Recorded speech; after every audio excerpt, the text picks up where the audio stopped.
Ontem à noite, ainda conversando com meu filho, batendo uma dessas conversas, esse bom bate-papo entre pai e filho, e que é sempre gostoso. Ele veio conversar comigo sobre pai, como é que se descobre o nosso propósito de vida?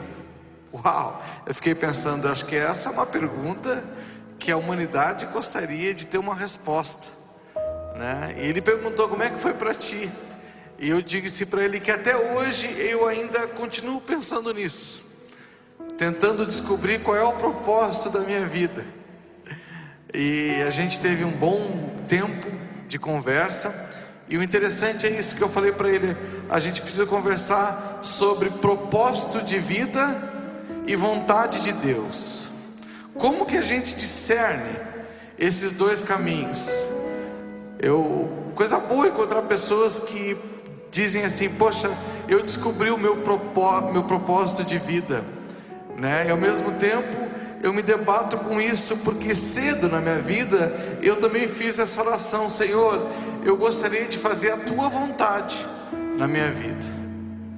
Ou seja, eu estou dizendo para Deus também que o meu propósito de vida, dos desejos do meu coração, eu estou deixando de lado e estou colocando diante da presença dele o que ele quiser fazer da minha vida.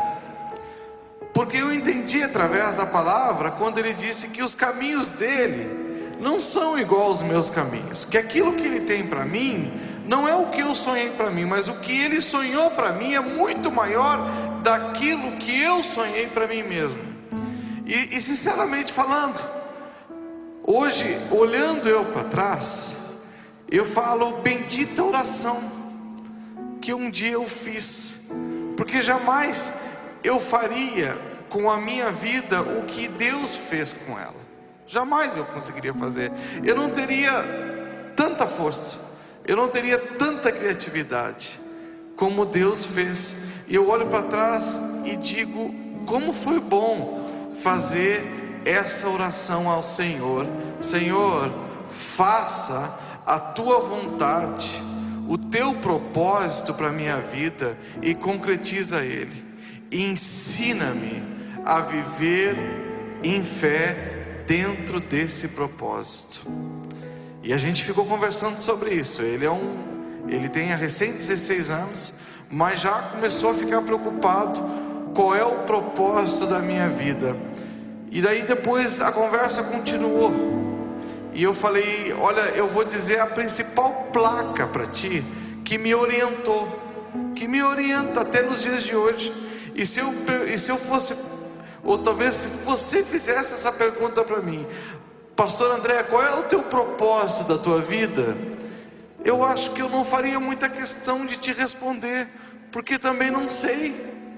O que eu sei é que o meu propósito se tornou em fazer a vontade de Deus.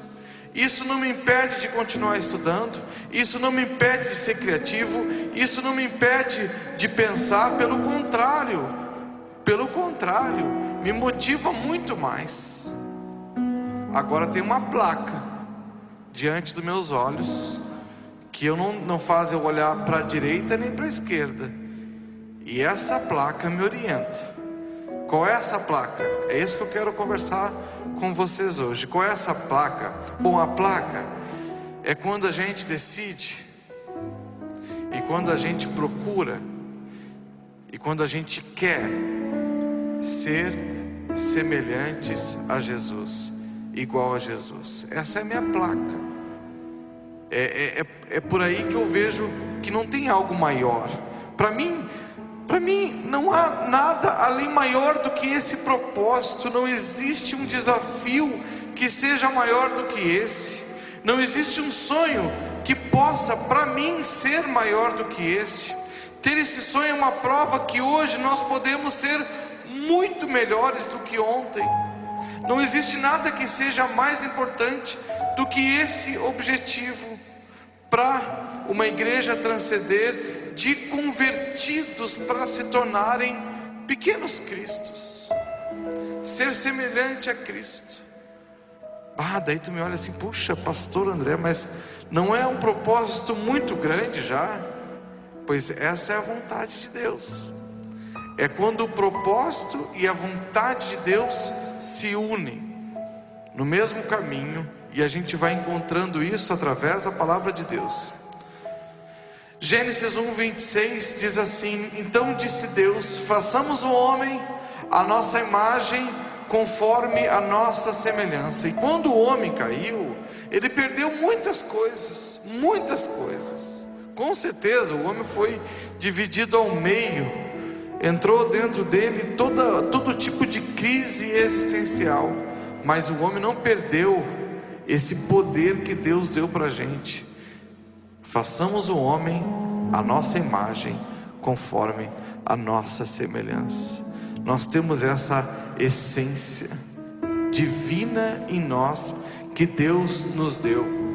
Romanos 8:26 diz assim: pois aqueles que de antemão conheceu, também o predestinou para serem conforme a imagem de seu Filho, a fim de que ele seja o primogênito entre muitos irmãos. Ou seja, que a vontade de Deus é ter uma família de muitos irmãos, e que todos esses irmãos olhem para Jesus como referência, como modelo, como exemplo maior, e que sigam Ele, é o que a Bíblia diz, a fim de que Ele seja o primogênito entre muitos irmãos. Em 2 Coríntios 3:18 diz assim: e todos nós, que com a face descoberta contemplamos a glória do Senhor, segundo a sua imagem, estamos sendo transformados com glória cada vez maior, a qual vem do Senhor, que é o Espírito. Todos nós estamos sendo transformados de glória em glória com a imagem de Cristo. Esse é o propósito de Deus em nós. Quando Ele abre o céu e diz: esse é meu Filho amado, a quem eu me comprazo, Ele quer fazer a mesma coisa com a gente. Esses são meus filhos amados, a quem eu amo, a quem eu me entrego, a quem eu me envolvo, a quem eu cuido. Ou seja, que o amor de Deus, ele é expressado em Jesus. E quando a gente vai se tornando semelhantes a Cristo, semelhantes a Jesus, o amor de Deus também, de alguma forma, vai nos capitalizando, nos envolvendo, nos chegando perto. 1 João 3:2 diz assim: amados, agora somos filhos de Deus, já Ele com mais de 80 anos, expressando a essência do Evangelho, de muitas meditações, de andar com Jesus, de conhecedor da palavra.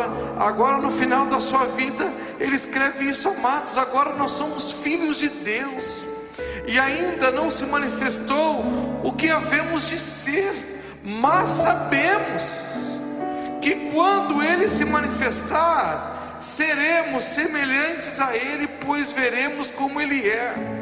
Ou seja, que a Bíblia diz que Ele nos predestinou, usando o passado, falou que nós seremos transformados, presente, e que seremos semelhantes a Ele. Em toda a Escritura a gente encontra essa plenitude da vontade de Deus, essa perfeição da vontade do Senhor, que é sermos semelhantes a Jesus. Pastor André, o que Deus tem para mim? Ele deseja que tu seja semelhante a Jesus. Ou seja, que quanto mais tu conhecer Jesus e teus passos seguir em direção a Ele, mais tu estará fazendo a vontade do Senhor. Então, se eu perguntar qual é o propósito de Deus para você, ou o que vem depois da gente se converter, eu diria exatamente isso. O propósito de Deus para a tua vida, se tu deseja fazer a vontade de Deus, é que tu seja parecido com Jesus. Esse é o propósito dele para a tua vida e para a minha vida. É isso que me direciona, é isso que me alimenta, é isso que me guia, e eu espero que seja isso também que guie a sua vida.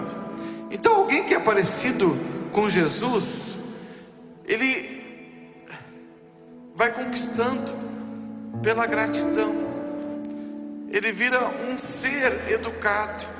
Ou tu encontra na Escritura alguma vez Jesus sendo mal educado? Não, a gente vai conquistando pela forma grata de ser, de ir falando muito obrigado, sabe, de reconhecendo no outro aquilo que pelo outro nós somos abençoados. Coisa boa é encontrar assim pessoas que conquistam pelo reconhecimento do que o outro fez. Tu acha que tu é um ser humano assim? Que tu consegue olhar no outro? Ou que no teu coração está sempre precisando ser reconhecido? Ou precisando de uma atenção? Uma pessoa que é parecida com Jesus, ela conquista pela sabedoria, porque ela busca a sabedoria, que ela sabe que a sabedoria é um presente de Deus. Uma pessoa que é parecida com Jesus, ela é paciência, ela tem paciência, ele é paciente. Por quê? Porque aprendeu a esperar em Deus e ao mesmo tempo ter fé e coragem em prosseguir para frente. Porque a Escritura também nos envolve para isso, nos motiva para isso, para sermos corajosos. Mas não dá para dizer, não dá para tirar a paciência de alguém que deseja ser paciente, que deseja ser semelhante a Jesus.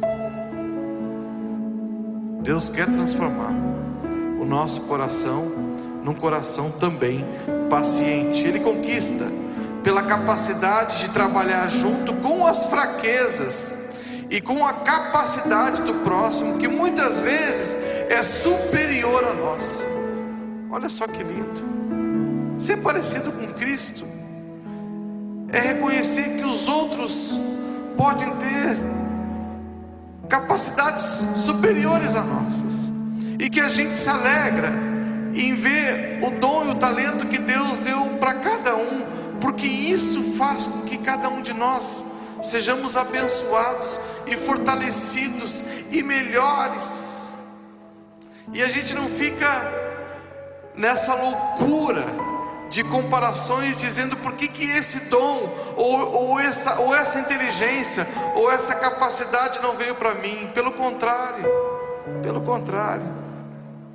meu filho me deu de presente do Dia dos Pais 4 tipos de sal, que eu gosto de assar minha carninha. E ele disse, o tio Mauro, né?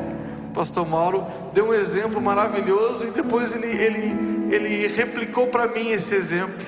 São 4 tipos de sal. Tem um sal que vem apimentado, tem um sal que é mais grosso, tem um sal que é mais fino, tem um sal que é para assar para carne fina, e tem um tipo de sal que é para assar para carne grossa. Gente, não dá para botar sal grosso em ovo. Em ovo se coloca sal fino. Não tem como ficar colocando esse tipo de sal. Não tem como colocar sal fino em costela gorda. Não dá certo, é outro tipo de sal. Sabe, é lindo quando cada sal encontra o seu lugar, as suas funções. E Jesus disse: vós sois o sal da terra. Ele disse que tu és o sal da terra. E que coisa boa quando tu encontra o teu lugar. Agora ninguém pode deixar de ser sal, assim como ninguém pode deixar de ser semelhante a Cristo. Ninguém pode, senão vira coco ralado. coco ralado. Já viu como é que é? Ele é parecidíssimo com sal, mas é coco, ele não é sal. Então, hoje eu queria ir resolvendo essa crise que todos nós como seres humanos temos: propósito de vida versus vontade de Deus. E só vai ficar resolvido isso em nós se a gente tiver essa placa linda diante dos nossos olhos: eu quero ser semelhante a Jesus. Olha só, eu quero contar uma história para vocês, em Mateus 14:28, muito conhecida, que foi no capítulo onde João Batista foi decapitado. E logo depois Jesus ficou muito triste, saiu para um lugar, começou a orar e disse para que os discípulos passassem a lagoa da Galileia, o mar da Galileia, e que logo ele iria. E quando os discípulos foram, veio uma tempestade, e nessa tempestade o Senhor disse que logo viria atrás. Eles estavam esperando Jesus virem com o barco. Eu quero ler no capítulo 14, versículo 28 e 31, que diz assim: Senhor, disse Pedro, olhando Jesus de longe, se és tu, manda-me ir ao teu encontro por sobre as águas. Jesus disse assim: venha, respondeu ele. Então Pedro saiu do barco e andou sobre as águas e foi na direção de Jesus. Mas quando reparou no vento, ficou com medo e, começando a afundar, gritou: Senhor, salva-me. Imediatamente Jesus estendeu a mão e o segurou e disse: homem de pequena fé, por que você duvidou? Duvidou do quê? Que Pedro duvidou? De Jesus? Não pode ser, porque ele estava ali. Duvidou que Jesus pudesse caminhar sobre as águas? Não poderia duvidar, porque Jesus estava sobre as águas. Do que é que Pedro duvidou? Da palavra de Jesus que disse: venha, porque ele estava sobre as águas, ele estava caminhando. Era uma oportunidade que Pedro tinha de ser semelhante a ele. E quando Pedro fez esse convite: deixa eu ir até ti, deixa eu me tornar, fazer as coisas que tu fazes, deixa eu dar um passo de fé, deixa-me andar sobre as águas como tu estás, para que eu seja semelhante a ti. Jesus disse: vem, vem. Só que no caminho ele começou a olhar para o lado e afundou. E aí veio essas duas pauladas de Jesus, que ele disse: homem de pequena fé, porque você duvidou que tu pudesse ser semelhante a mim? Porque tu duvidou que tu poderia andar sobre as águas? Por que tu duvidou disso? É um alvo talvez tão grande esse, que o nosso coração se enche de dúvida, dizendo: será que eu consigo? E Jesus diz exatamente isso: venha, experimente orar, como eu orei por pessoas e elas foram curadas. Experimente pregar a palavra como eu preguei e as pessoas foram salvas. Experimente amar. Jesus diz: venha, venha. Ou tu quer escutar isso? Por que tu duvidou? Não foi de mim, porque eu estou aqui andando sobre as águas. Mas duvidou de ti. Duvidou de ti. Pequena fé, Jesus disse, porque quando a gente cria esse propósito na nossa vida, a nossa fé é alterada. É isso que eu queria dizer para o meu filho. A tua fé vai ser alterada, o teu objetivo vai ser alterado, a tua referência vai ser alterada, O teu modo de vida vai ser alterado. Por quê? Porque tu vai receber do céu uma nova maneira de ver a vida. A gente deve ser como Cristo nos servir. Em João 13, 14 e 15, ele disse: ora, se eu, Senhor e Mestre, vos lavei os pés, vós deveis também lavar os pés uns dos outros, porque eu vos dei o exemplo, para que, como eu vos fiz, façais vós também. O Evangelho é recheado desse convite de Jesus para que a gente seja alguém que faça da nossa vida um significado da nossa existência. Que o maior presente que Deus nos deu, que foi a vida, não seja jogada fora. Porque quem serve, meus irmãos? Eu podia te fazer essa pergunta: tu quer ser aceito? Quer? Então sirva. Então decide por servir. Tu quer ser humilde? Porque a fé habita dentro de um coração humilde, e a humildade continua sendo a sombra de Deus. Tu quer ter um coração humilde? Então aprenda a servir. Seja servo, porque esse é o convite o tempo todo do Senhor no Novo Testamento. Quer ser alguém de sucesso dentro do reino de Deus?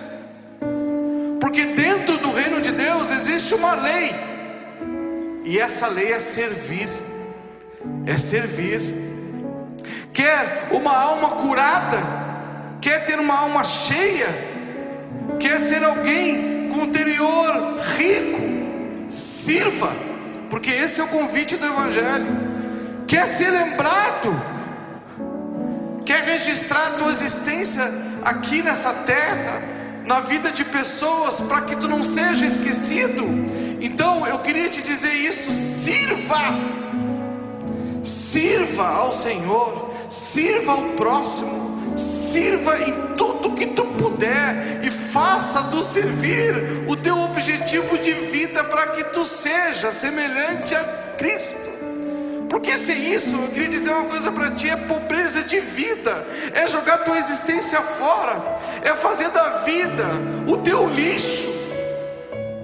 Fora disso não existe vida, fora disso não existe propósito, fora disso não existe caminho, não existe verdade, não existe nada.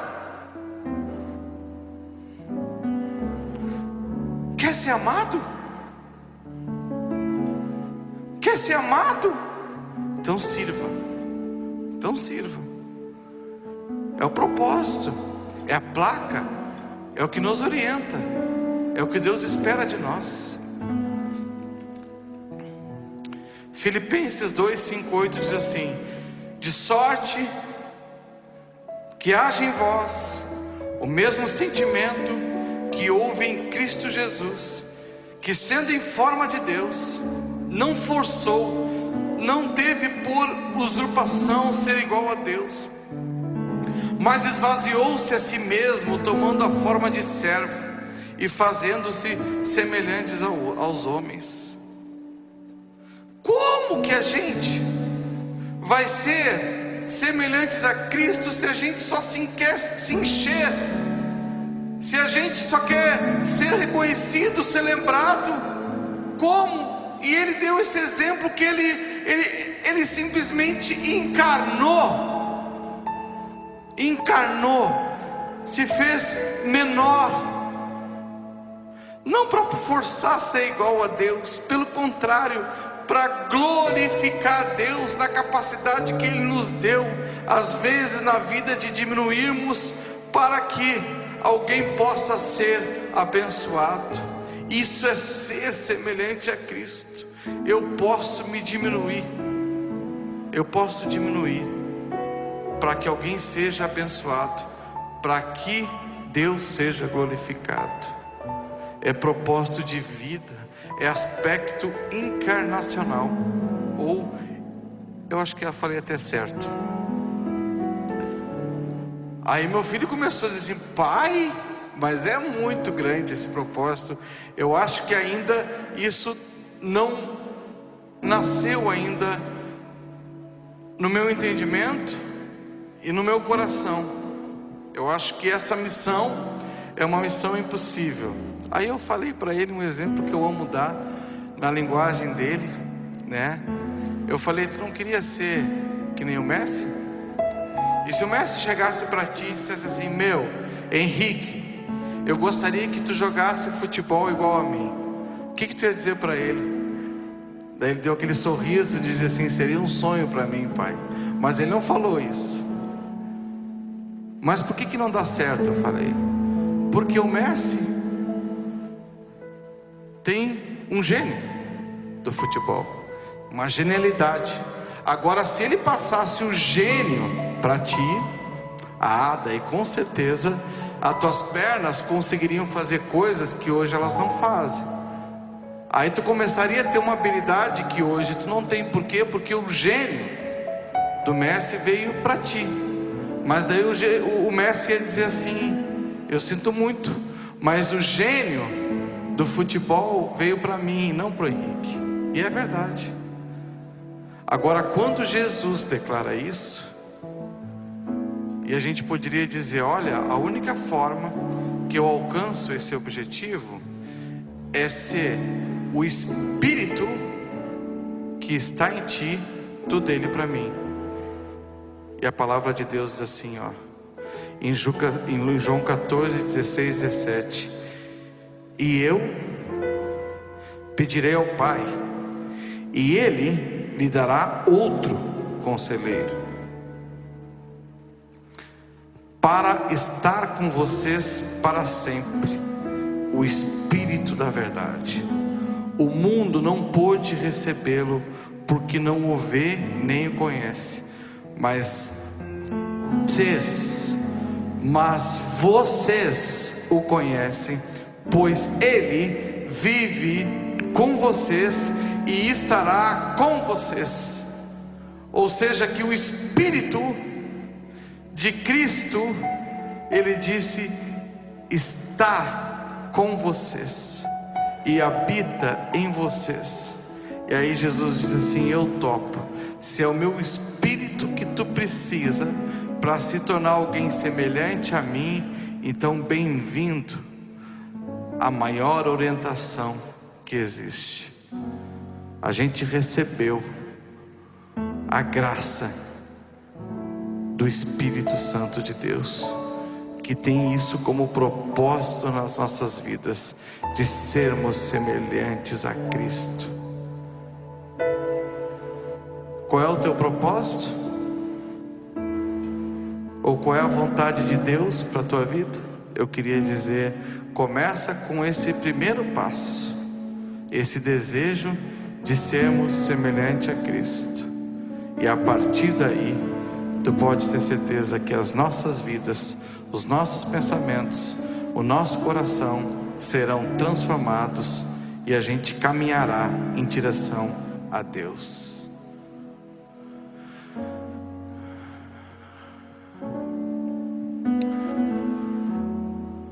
Pai, é nessa noite que tu diz: nós como filhos falamos, podemos ir até ti? Podemos caminhar sobre as águas? Podemos fazer as mesmas coisas que tu fez? E ele diz: venha, venha, venha, venha com a tua alma, venha com o teu coração, venha com todo o teu propósito, venha. É o convite de Jesus. Vem na direção dele, praticar aquilo que ele é, sermos aquilo que ele sonhou para a gente ser. Ele não deu nada mais, nada menos do que o Espírito dele para nós. Senhor, nós te louvamos por esse Espírito vivo que nos habita e que nos faz ir a caminho, Senhor, de ti, pensar como tu pensas, amar como tu amas, agir como tu ages. Em nome de Jesus, Senhor, eu te peço que tu eleve o nosso espírito a ti, para que a gente não perca esse objetivo divino nas nossas vidas. É o que eu te peço nessa noite, em nome de Jesus.